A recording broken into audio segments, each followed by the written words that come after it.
4 minutes ago, I just got a text from Nadia, the doors are locked downstairs. They weren't leaking anymore. Oh, right.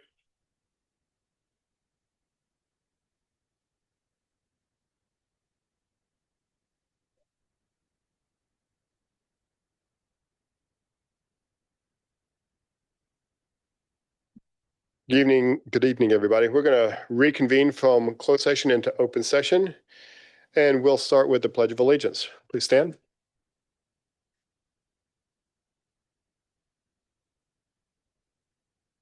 Allegiance, flag, the United States of America, to the republic which stands one nation under God, indivisible, with liberty and justice for all.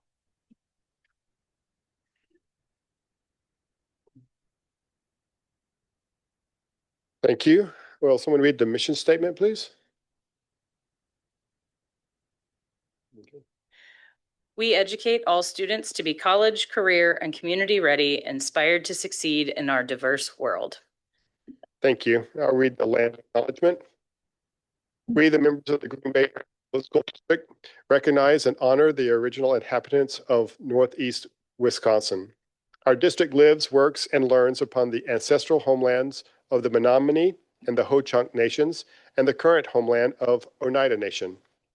We acknowledge the 12 diverse and vibrant Wisconsin First Nations who have persevered here before recorded time and continue to be an integral part of our community. We uphold our responsibility to repair relationships, initiate partnerships, and stand with all First Nation communities. All right, and with that, I'm going to make a motion to reorder and go directly to 3B and reserve the right to come back to 3A if we have students that have been locked out of the building.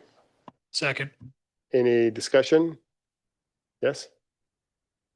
What if we have some people who want to participate in the forum that got I'm locked out? only skipping 3A. We're going to go to 3B, which is public forum. Are you wanting to delay that as well? Well, I'm just concerned if somebody is locked out and they want to do the public forum and we're done and they don't get a chance, will they still get a chance to do public forum? Have we confirmed that the doors are locked? We had someone go down to check. Nadia just sent us a text saying that she was locked out a couple of minutes ago.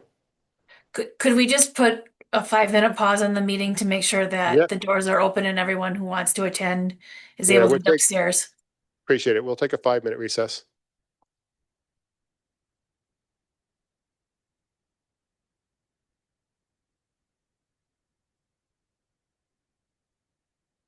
Is it open now? Can it is, get in? Kale went down and opened it. Great. Really proud of us out there. Thank you. Yeah. Bad. Yeah. I was gonna ask, but I was like, they must open it 10 minutes before, 5 minutes before, because we were here like 15.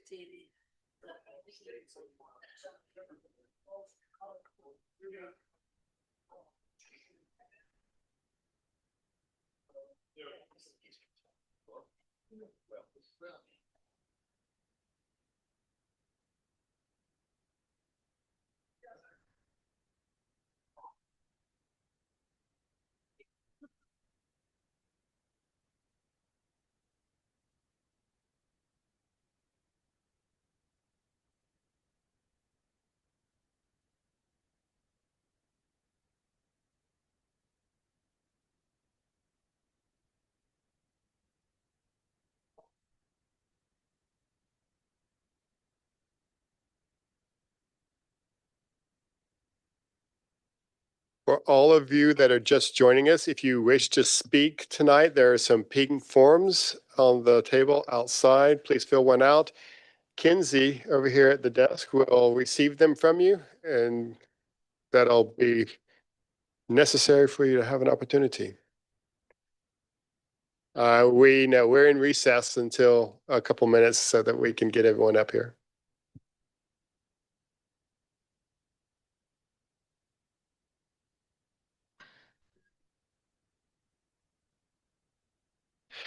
Okay, I'm going to come out of recess. And I want to make sure that we recognize that we have two students from the Inner City Student Council with us. Please introduce yourself. There's a button that you have to push to turn on your mic. Hi, I'm Paige. I'm a senior at Preble.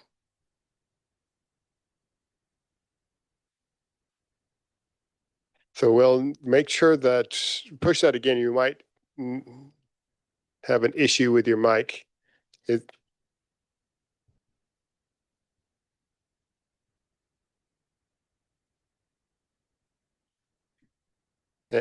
No, it should be red.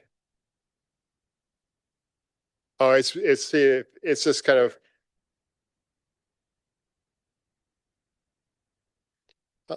Yeah, let's just share, because next up on the agenda is the Inner City Student Council report. So I'll turn it over to the two of you. We don't have too much with it being summer, but we're excited for school to start, and we know that fall sports are starting up in August and band camps are starting up across schools. And that's all we really have. I didn't suspect you would have much, but I appreciate that. Okay, we're going to move on to 3B on the agenda, public forum. I have one registered speaker and I see a second making his way up. So we'll start with Shayna Espinoza. Please remember to say your name and your address, and you have 5 minutes. Thank you. My name is Shayna Espinosa. My address is 1210 Baymus Drive here in Green Bay. And thank you for the opportunity to address you, Board and Superintendent Hernandez. My husband and I are Spanish bilingual elementary teachers here in the district, and our daughter is entering Edison Middle School after completing her elementary years at Baird. First, I want to express my gratitude for the bilingual programming our district offers. Our daughter is growing up fully bilingual, biliterate, and bicultural because of the partnership between our home, our schools, and our community. As a GBAPS graduate myself, having attended Jackson, Franklin, and West, our family is deeply invested in this district. We live here, work here, and want to see our programs thrive. This evening, I am asking the school board to translate our values of bilingual minds, boundless potential, mentes bilingües, potencial sin límites, into consistent longitudinal actions. During the 2024-2025 school year, our elementary schools began utilizing the board-adopted HMH into English and Arriba la Lectura curricula. You can imagine our surprise when we learned that, although Arriba la Lectura is available for 6th grade, our district is not using a bilingual language arts curriculum in middle school. The adopted curriculum, HMH into literature, is provided to bilingual teachers with some Spanish language books in their classroom library. No other teacher or student would be expected to learn from materials pulled from a classroom library. Our bilingual middle school teachers care deeply about their students, and many have spent their limited prep time translating materials themselves. This reduces the time they have to prepare instruction, review student work, and support learners. The current plan is to pilot a bilingual curriculum during spring 2027 with the hopes of adoption for the 27-28 school year. This means a cohort of bilingual middle school students and their teachers will spend their entire middle school experience trying to make do with materials that impede rather than support a bilingual model. How does this align with our district's goal of students earning the seal of biliteracy? At the board meeting 2 weeks ago, School Board President James Larley raised an excellent concern. He asked about a charter or a defined program document that outlines priorities for curriculum, staffing, and transportation so the integrity of the program is protected independent of changes in leadership or staffing. Such a document could also map the K-12 progression to the seal of biliteracy, providing transparency and accountability for all interest holders, including parents. Last July, the board received a high-level overview of bilingual programming. At that time, Baird and Wilder were listed as two-way dual language schools with 119 and 126 students respectively. Yet, Baird's two-way program is now being phased into a one-way program due to the number of Spanish-speaking students requiring bilingual programming. Thankfully, our daughter was able to attend Baird because, although she was and is simultaneously bilingual, she was considered proficient in English, which made her ineligible for the one-way program at Dan's, where I was teaching at the time. This raises a critical question, which President Lyerly alluded to last week. What happens when children are proficient in both languages or know slightly more English, yet there is no space for them in our bilingual programs? How does that reflect our commitment to bilingual pathways and boundless potential? We need a defined program document, a clear placement process, and a system for tracing demand and capacity, including staff recruitment and retention, so our bilingual programs can grow rather than contract. If overall district enrollment is declining while Latino enrollment continues to increase, how are we ensuring that our structures, staffing, and program design keep pace with the needs of the students we are actually serving? How can we build strong, lasting partnerships with families? These are complex, multifaceted conversations, and I welcome the opportunity to continue them with you as a bilingual parent, teacher, and community member. Thank you. Thank you very much. The next person who's registered to speak is Peter Bilski. When you come up, please state your name and your address, and then you'll have 5 minutes. Peter Bilski in 1915 Treeland Drive, Green Bay.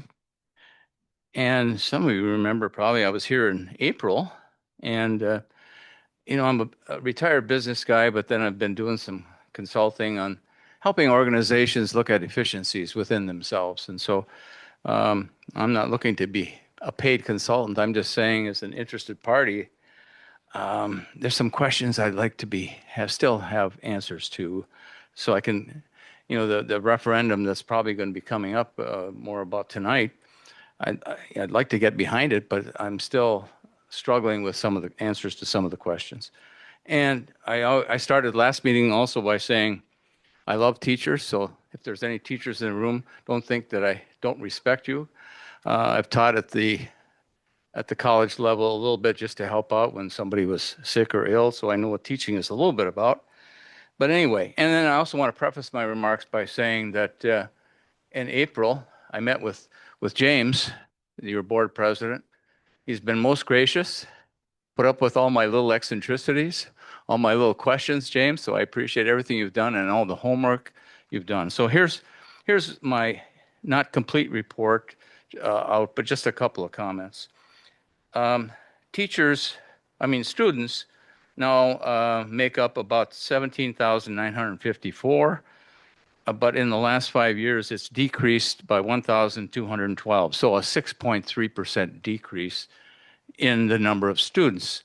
So the business side of me says, have we seen a 6.3% decrease somewhere else to keep up, or at least help keep up with this pressure?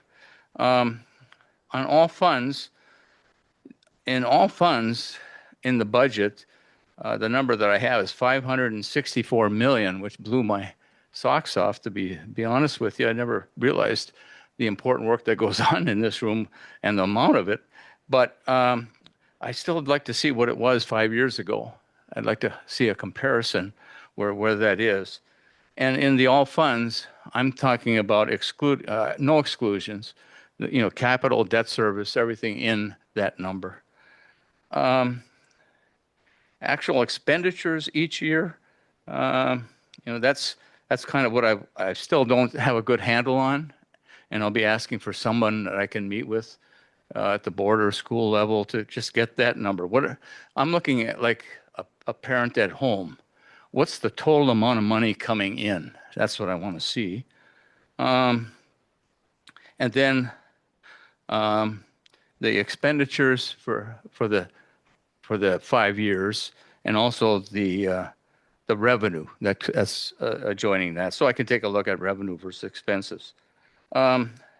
State revenue, I think, James, you gave me the best look I've had at it. It looks like In 25-26 year, the state has contributed 217,000 or 217 million, because I'm including general and other state aid, the total contribution from the state.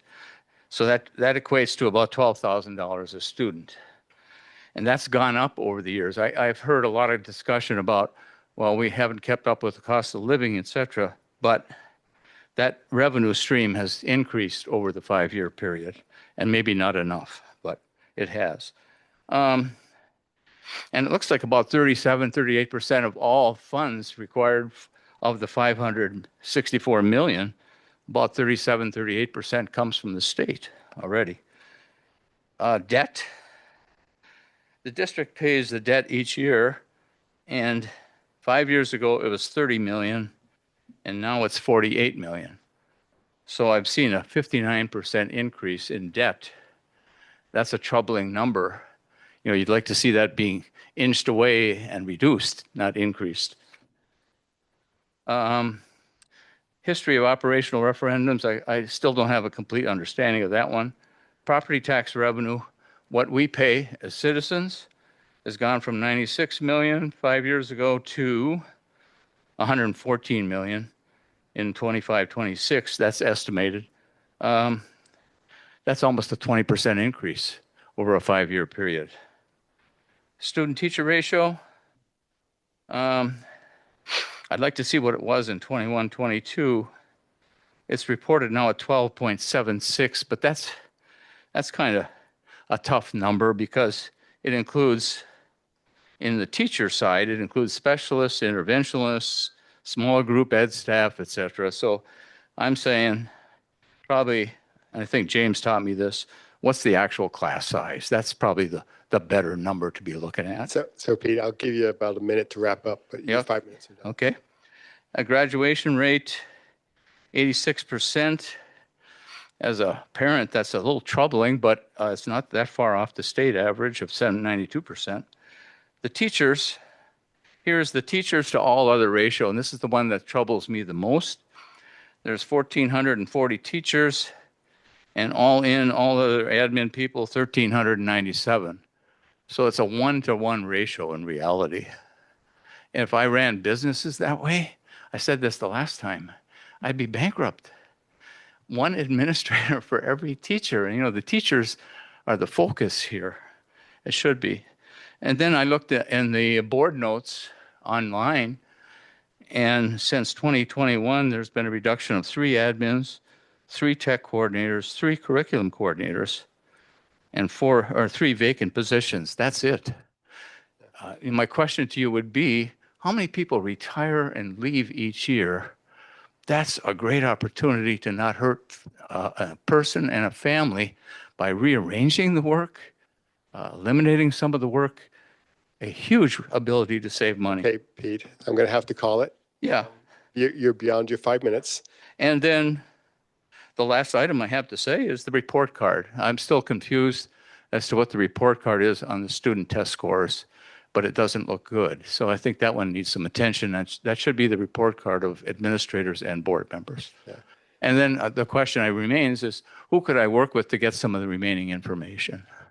I'll reach out to you after the meeting so we can do that. But I do want to, and I know we don't engage with speakers, but I need to correct the 1-to-1 ratio is not administrators to students. It's all other staff to students, which means building facilities. It is not an administration to student ratio. All right. I can't engage with you. I just need to correct. You said administrator, and that was an incorrect word. All right. Okay, so with that, I don't have any other people that have registered to speak. So we'll move on to agenda item 4A, the superintendent update. Mr. Hernandez. Good evening, everybody. Just finished day 17 of being superintendent here at Green Bay, and I'm excited about sharing what I've been doing for the last 17 plus days. First, I'd like to wish Green Bay Public Schools happy birthday. It's been 170 years As we're looking at the schools, and we've obviously grown, as we just heard, 17,000 plus students, something that we're extremely proud of. But I'd behoove myself if we just said happy birthday to Green Bay. Few different things here that I've been able to do. Earlier in the month, if you look at the picture on the left, I was invited by the city to take a ride by Rebecca Finco to be able to do a tour of the city of the investments, both financially as well as the building of different projects. So I rode with the Alder people of Green Bay, and it was a fun evening just to see the growth and the excitement that's coming through Green Bay. On the right side, I'd like to thank Carrie Yang. I completed an 8-week course, which was entitled City Hall Academy. And during the City Hall Academy, it was Thursday evenings. I had opportunities to meet and learn more about what happens in the mayor's office, water utilities, the clerk's office, community economic reinvestments, parks and recs, the Department of Public Works, public safeties, and then we had a graduation at Bay Beach. All of that was a great way just to learn what the city offers, and just it was just a nice way to be immersed into the Green Bay culture. I got a nice plaque for that, but I also got to ride a few rides at Bay Beach, which was fun. Unfortunately, I didn't quite meet the weight requirements of a few of them, so that's internal work that I need to do. I had an opportunity as well to go to the Y. If we look at this on the left-hand side, first, Miss Jessica Siebert, she is a staff member here for the district. During during summer programming, she goes in and teaches some literacy programs as well. I was invited by Johanna Wicklund and Ben Perkovich. The passion and the excitement that they have on the east side for supporting students, our youth, and listening to what they are doing and looking at the possibilities of providing additional supports for our teens as well. It was very exciting, but I got to spend a couple hours out engaging with students and engaging with the Y staff, so I really want to thank them for inviting me. I also have student celebrations on here. I was able to spend an evening at the Meyer Theater, and that's just a beautiful facility. Within that, College Ready, which is a partner that currently works with Preble, East, and Washington, we had 36 Green Bay students that received scholarships. Wonderful evening in which we were able to sit down and highlight and uplift student success, as well as it was really neat. We had a 2017 Green Bay East as the keynote speaker, and her name is Stephanie Escandel, or Dr. Stephanie Escandel. She's currently a doctor, and she came in and she went through our College Ready program in 2017. It was fun to watch, but it was also inspiring to listen to her pathway, her story, and she was able to identify Green Bay teachers that were influential to her throughout her journey. I also, 2 weekends ago, I was invited to and was able to participate at the Neville Public Museum. Northeast Wisconsin Latinx Rising had an event in which 11 of our Green Bay students received scholarships for whether it's a 2 or 4 year school. But it was also pretty neat in which Miss Patricia, one of our teachers, Miss Patricia Aguirre, she received the first inaugural Educational Excellence Award. 30 years she's been in our district, and she currently is at Eisenhower.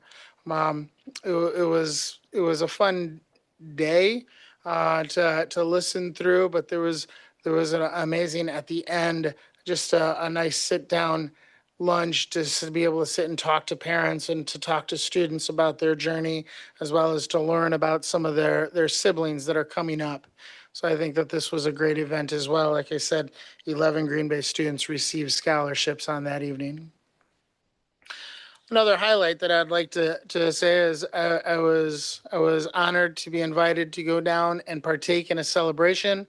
What you see here is a team of teacher leaders, our teaching and learning leaders.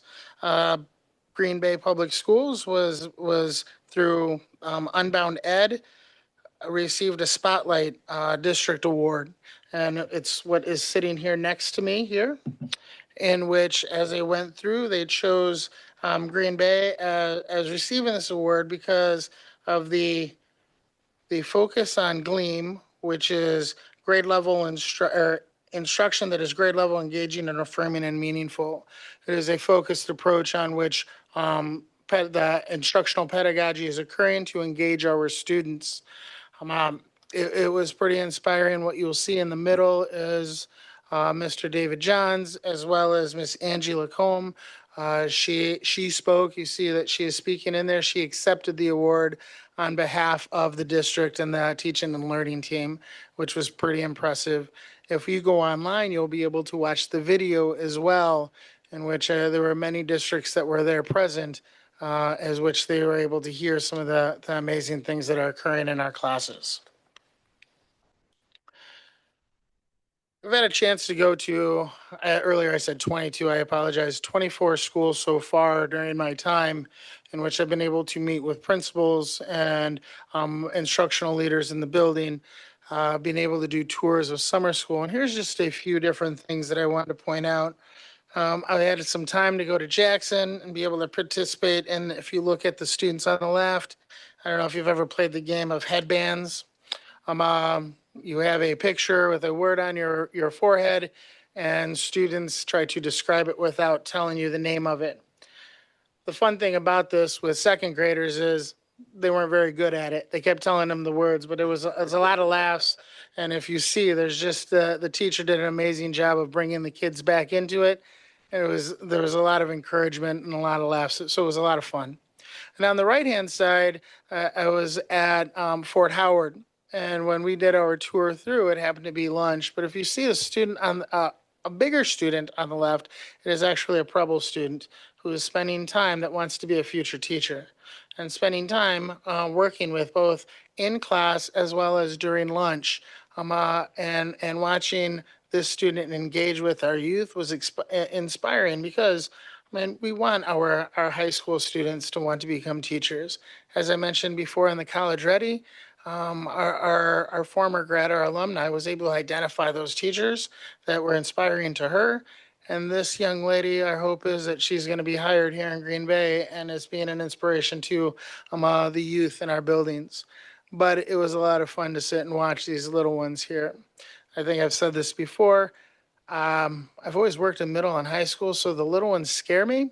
And so I had opportunities to sit down with them and listen to them, and I was getting okay with them in my personal space, but that's okay. I have a lot of time to learn that. School visits, another one here is STAR. We're looking forward to this. Next month, we have an opportunity for our neighborhood to walk through this. This was about a week and a half ago picture, and if you drive by it now, it looks even different now. One of the amazing things about our newest build is just the natural light. So when you have a chance, you want to go and check this out because it's an amazing building. One of my final slides is I just want to highlight our staff, our support staff. What you see here is, we talk about our teachers, rightfully so, but during the summer, in order for our classrooms to be set, in order for our classrooms to be ready for our students, I want to uplift our operations people. You look at the Preble on the left-hand side, in the middle, Dan's, and then on the right-hand side, we have, Northeast Wisconsin School of Innovation out at the Tech. All three of those, as we sit down, it was just neat to see. I was able to speak to some of the workers there at all three sites, and just the pride and the excitement of getting the building together. Whether it's during hot and or smoky days, they were really focused on the work because of the pride that they were showing. But I just wanted to put this on here. The last slide I want to show is I had an opportunity to go out to the Brown County Library, and within this, there was some food services that were going on, and I got to learn a little bit about our lunch programs.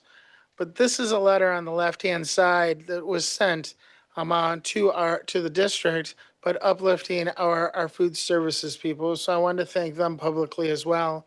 But if you look through here, it's a family member, one of our students' parents, that are just thanking our district for being able to provide resources, food, for possibly food insecure families, but as well as just being available for some things that sometimes we take it granted for. So I thought it was important that we put this out here as well, just to thank all of our staff for the work that they're doing with our students. So thank you. Thank you, Superintendent Hernandez. Next, we'll move to 4B, the legislative report. Thank you. So the legislative report is available for anybody to read, and I'm not going to read the entire thing, but I would like to highlight two items on here that I think very important for people to understand, especially when they're considering how our schools are funded, because we're dealing with children and many of them who have special needs. So the U.S. Department of Education has announced that it is rolling out 4 new interagency agreements with the Department of Health and Human Services and the Department of Justice. These agreements are designed to shift oversight and responsibilities for special education and rehabilitative services, including the IDEA oversight and funding to HHS, and civil rights enforcement, student privacy protection, and training and advisory service to the DOJ. This latest announcement marks 14 interagency agreements that the Department of Education has entered into with other federal agencies as part of the current administration's work to ultimately close the Department of Education and allow states to take more responsibility for education matters. The latest agreements have raised many questions for special education and civil rights advocates and how these agreements may impact fund disbursement services and who to contact with questions or complaints. The consortium of state school board associations, of which WASB, which is where I get a lot of my information for the legislative reports, WASB is a member, has produced a question and answer sheet for members seeking further clarification on the impact of these agreements. And these could be shared with the public if you reach out to a board member or the schools. So that's important stuff because that can definitely affect how our special education funds are going to be dispersed. And it's definitely a big issue. The other thing that I want to highlight, which might be helpful for people who have questions regarding how schools, how public schools are funded, where their money goes, and the impact of the voucher system, which pulls about $15 million away from our Green Bay school district just for our school district. It's called Setting the Record Straight, and it's through the Wisconsin Association of School Board, which is called WASB. And if you're interested in getting more information on that, you could either Google it. I'm sure it will come up. If you're on Facebook, you can look at the WASB Facebook page. But they have several blogs that are very easy to read. They're short, but they talk about school funding and many of the things that are happening with that. I also want to remind everyone that there is a primary election on August 11th and a general election on November 3rd. And I hope that you're all paying attention to the candidates that are out there so that you can support candidates with your vote that support public schools. That's it. Thank you, Jeanette. Any questions for her? Laura? I don't really have any questions, Jeanette. I just want to say thank you again for your report. Your report's always really good, really informative.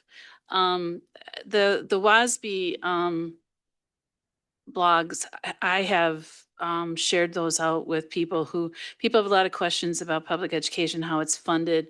I mean, things like, you've got here, why public schools are adding staff despite declining enrollment. I mean, these are genuine questions that people have. It's very complex, but I find these blogs incredibly helpful. And like you said, they're short. They're not super long and involved, but they do give solid information, explanations for these issues. And I frankly really appreciate them quite a lot. So, but again, thank you for your report. Others? All right, thank you, Jeanette. We'll move on to agenda item 7A, the posting of standards. Will someone please read the motion? I'm sorry, I apologize. I'm too far down the agenda. Let's go back to agenda item 5A, the consent agenda approval. You want to read it? I move that the consent agenda items as presented be approved. Second. Any discussion? Kinsey? Online voting is now open.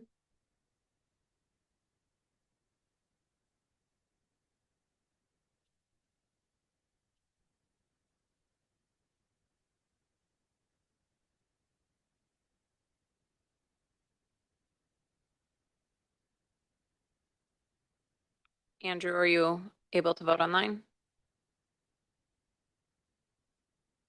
I'll vote yes. All votes have been entered and the motion is carried with all board members voting in favor. Laura? You just voted on a bunch of different things, but I was just looking at the gifts that we got this last month, I guess. I've never seen 900 pounds of cheese donated from Belgioso, which I'm sure would put to very good use this summer. And a piano. I mean, just the shocking generosity of our community sometimes is just needs to be called out. Thank you. Thank you. May I call one thing out as well, sir?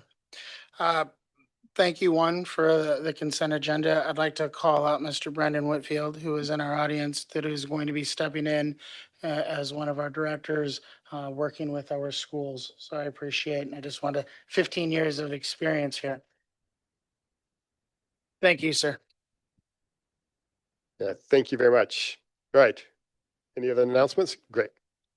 Agenda item 7A now, posting of standards.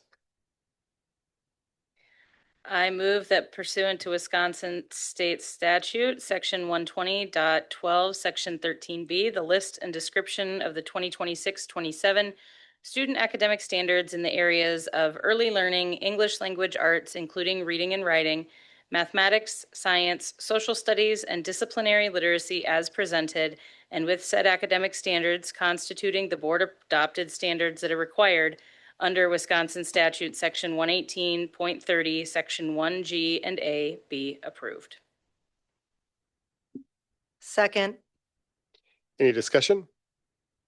Kinsey? Online voting is now open.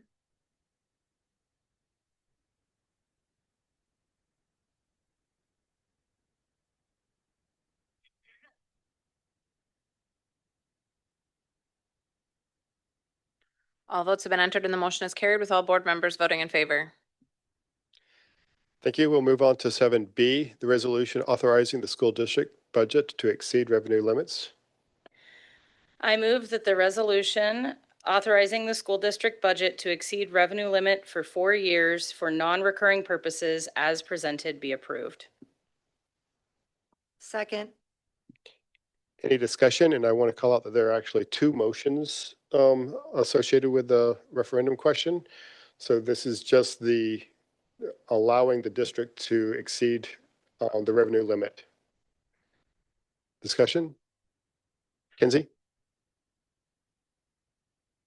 Online voting is now open.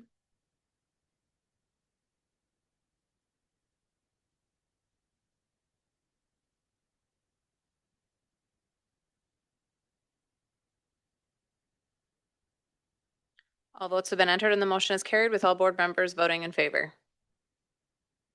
Thank you. We'll move to 7C, the resolution providing for a referendum election on the question for approval. I move that the resolution providing for a referendum election on the question of the approval of a resolution authorizing the school district budget to exceed revenue limit for 4 years for non-recurring purposes as presented be approved. Second. Okay, so this is the actual question, and I would like to give Superintendent Hernandez an opportunity to state the position of the district, because we asked last time for some additional research and review. So Superintendent Hernandez. Thank you, sir. The new ballot question is based on the following potential CPI increases of 4%, 3%, 3%, and 3% with the following justifications.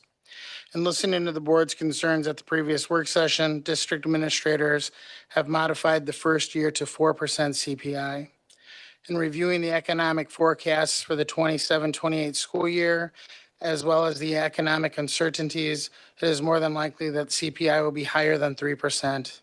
By increasing the first year to 4%, the goal is to reduce the likelihood that the district would need to go through another round of difficult cuts after asking voters to approve additional revenue to address rising inflation.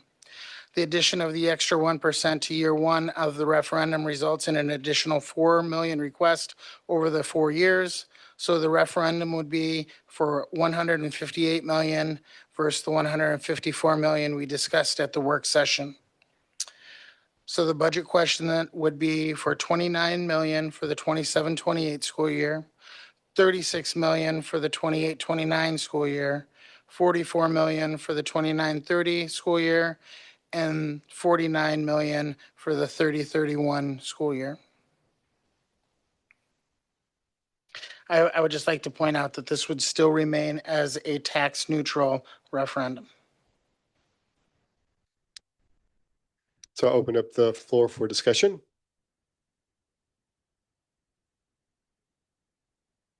Alex. Oh, sorry. Laura.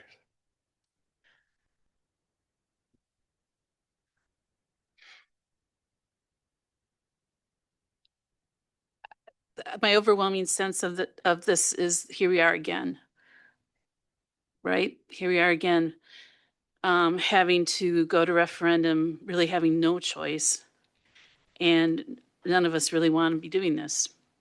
But if we want to keep our district financially intact and not have to lay off teachers and keep our programming at the high level it's at, or have any hope of new programming or innovation or any of the hopes and dreams that we have for our students and families, this is what we have to do. I think the pivotal phrase is economic forecast. We cannot trust that the federal financial situation is going to stay healthy. And we can't, and of course that affects our statewide situation as well. So after weeks and weeks and months really of discussion, this is what we've come to. I trust our financial people and their advice, and I am going to vote yes. Others? Mary? As a parent of this district who has kids here, I'm hoping that the community can help see with us that this is something that is absolutely needed and that this is something that will help encourage and maintain high quality education and the opportunities we have here currently, as well as for our staffing programs, other areas. So I look forward to our community coming out and supporting this, ask questions, because I want you to make sure that you are informed of what you're voting for.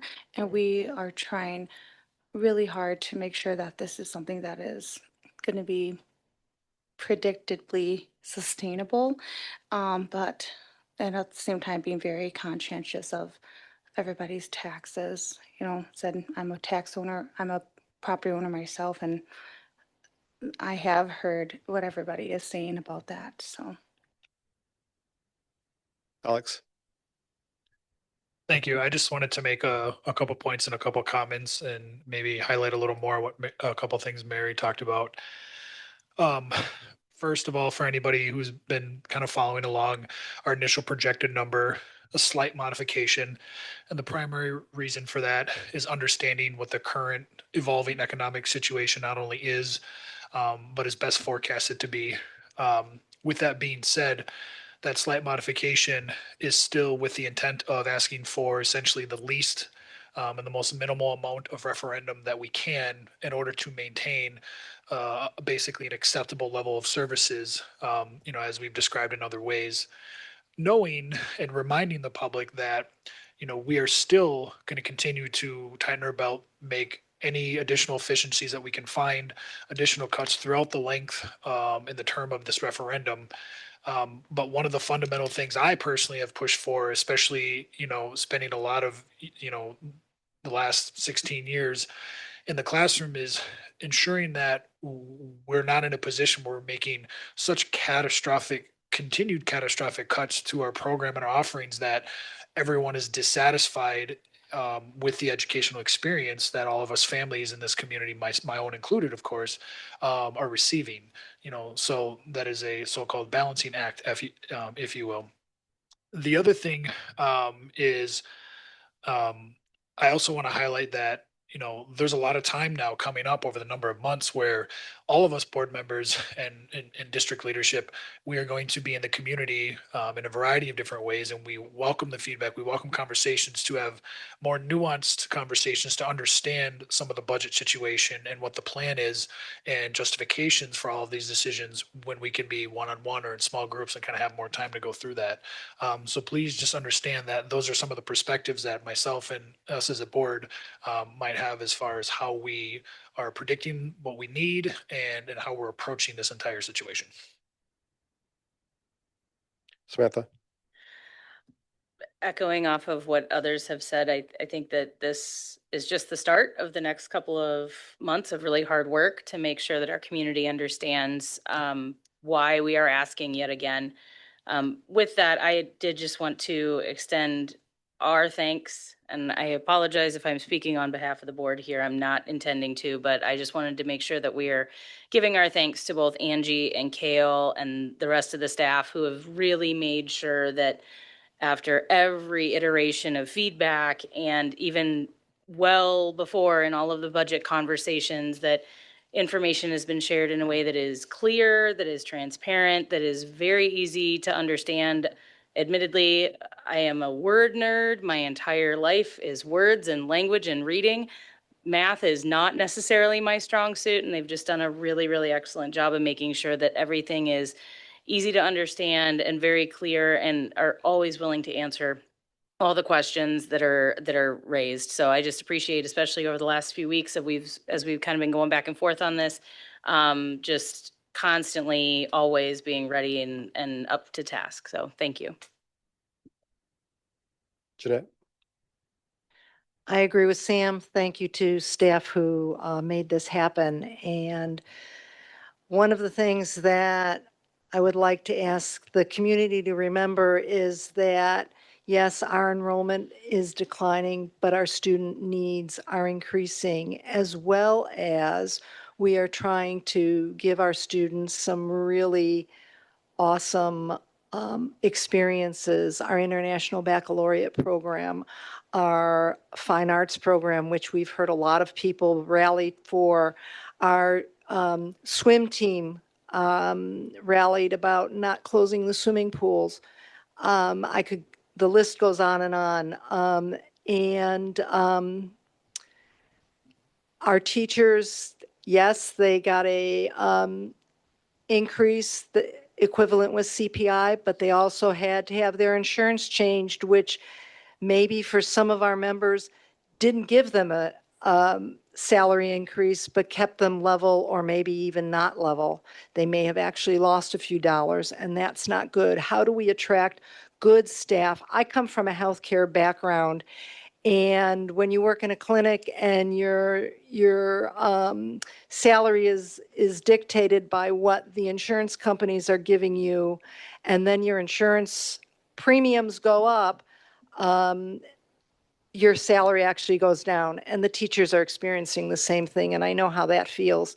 I also know how it feels to have your taxes raised on your house. I'm a homeowner as well, and I don't like it. But if we don't have good schools in our community, we're not going to have good prices on our homes. And a lot of our taxes are increasing because our property values are increasing.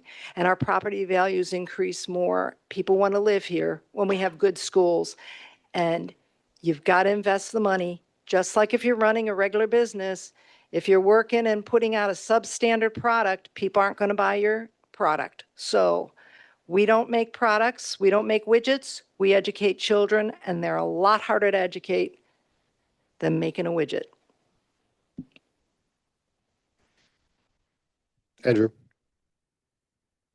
Thank you. I appreciate the addition of doing the 4% in the first year. I think it's the right move, and if this year is if it turns out to not be 4% this year, but maybe it is another year, we have that extra room, which I think is important, and we're able to do it remaining tax neutral, and that's what we've done since, done our best to do since I've been on the board, is to keep that try to keep that mill rate level, and this does that and allows us to keep doing what we need to do for students without raising the mill rate.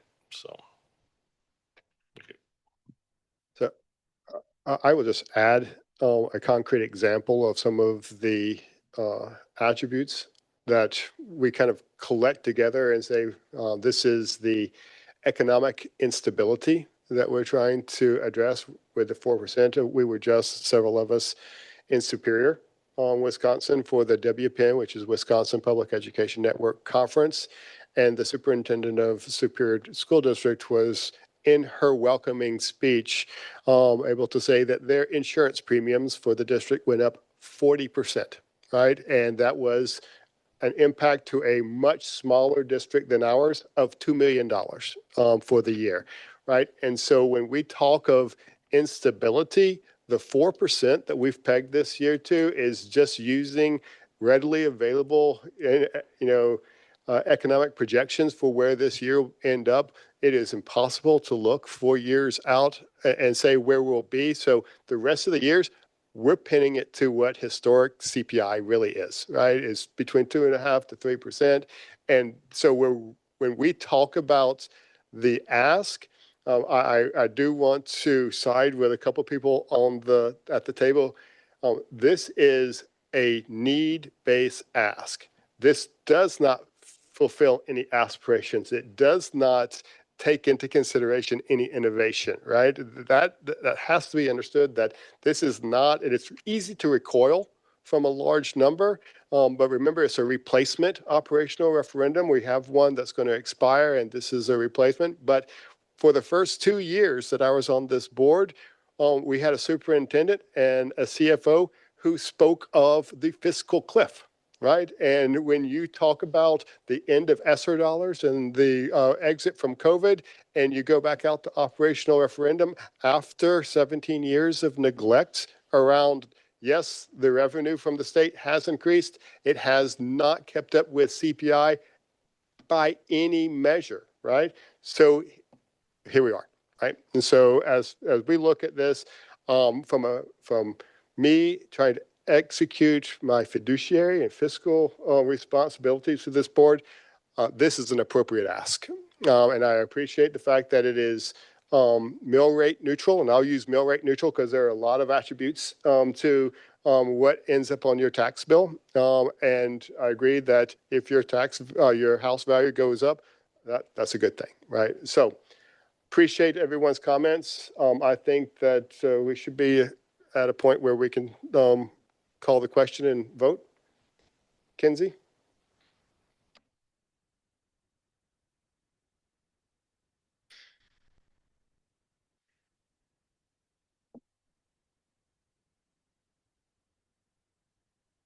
Online voting is now open.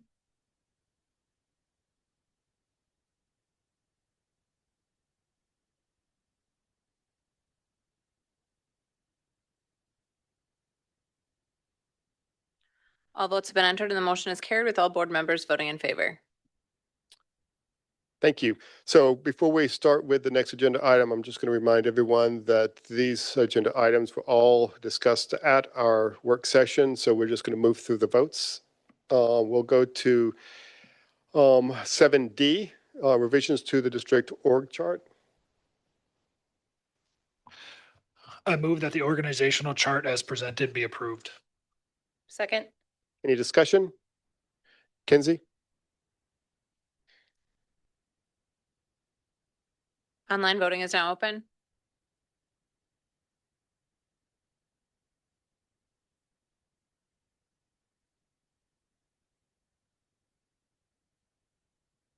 All votes have been entered and the motion is carried with all board members voting in favor.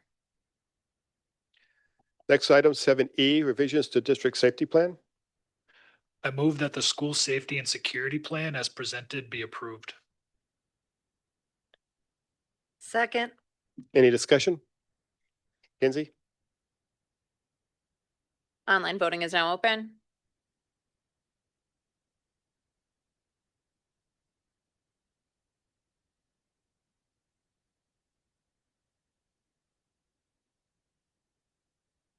All votes have been entered and the motion is carried with all board members voting in favor.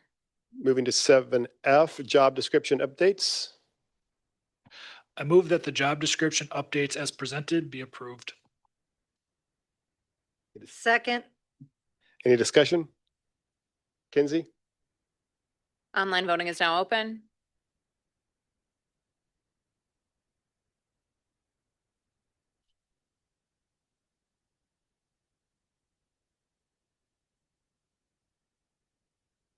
All votes have been entered and the motion is carried with all board members voting in favor. Thank you. 7G, independent hearing officer resolution for expulsions.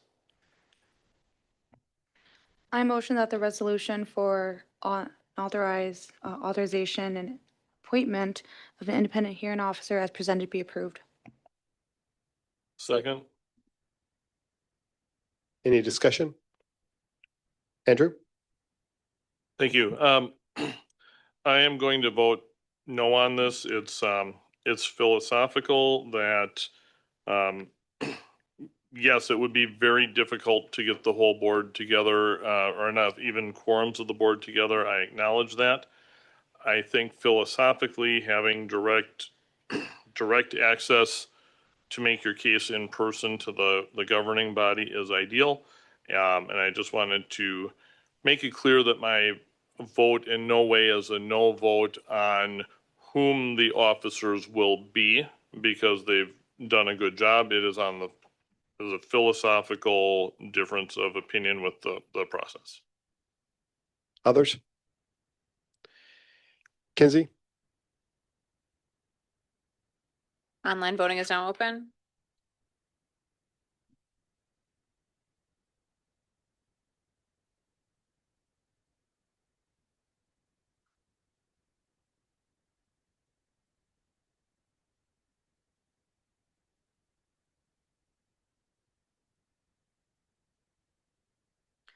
All votes have been entered and the motion is carried. The results of the individual board member votes are as follows. Becker, no. McCoy, yes. Ligerly, yes. Minnow, yes. Cannell, yes. Meister, yes. Yang, yes.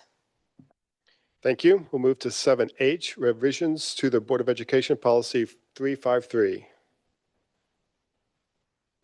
I motion that the revisions of Board of Education Policy 353, Community Instructional Opportunities and Resources as presented be approved. Second. Any discussion? Kinsey? Online voting is now open.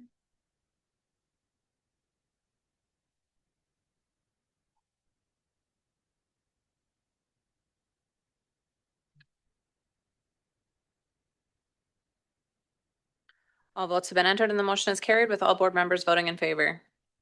Finally, I'm sorry, not finally, 7I, revisions to Rule 353, guidelines for use. I motion that the revisions to Rule 353-1, guidelines for use of community resource opportunities or resources in the schools as presented be approved. Second. Any discussion? Kinsey? Online voting is now open.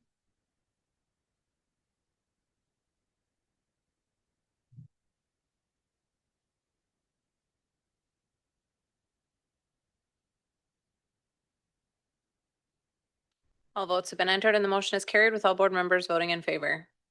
Moving to 7J, revisions to Board of Education Policy 363.2. I motion that the revisions to Board of Education Policy 363.2, responsible, acceptable, and safe use of technology resources as presented be approved. Second. Any discussion? Kinsey? Online voting is now open.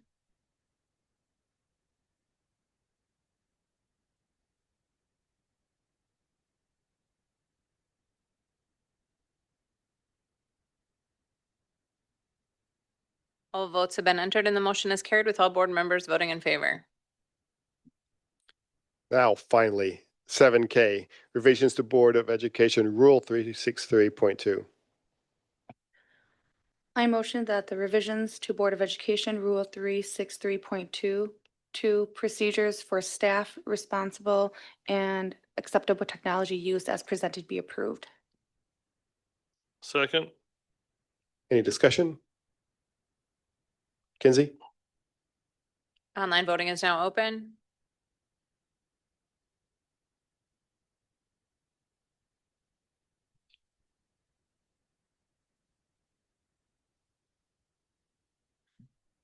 All votes have been entered and the motion is carried with all board members voting in favor. Thank you. Before I entertain a motion to adjourn, I just want to make a point of information that I think have demonstrated command of the new mic system, and we're doing a pretty good job with that. It's more difficult than people might think. So I appreciate everyone and the discussion tonight. I'd entertain a motion to adjourn. So moved. Second. All in favor? Aye. Aye. We are adjourned. Thank you, everybody. You have been watching the Green Bay Area Public School District's Board of Education meeting. Please visit the school district's website, www.gbaps.org, for more information on the district and future meeting dates. If you cannot fully access the information on this video, please let us know the accessibility issue you are having by calling 920-448-2025 or by email at communications@gbaps.org. We will try to provide the information to you in an alternative format and/or make the necessary improvements to make the information accessible.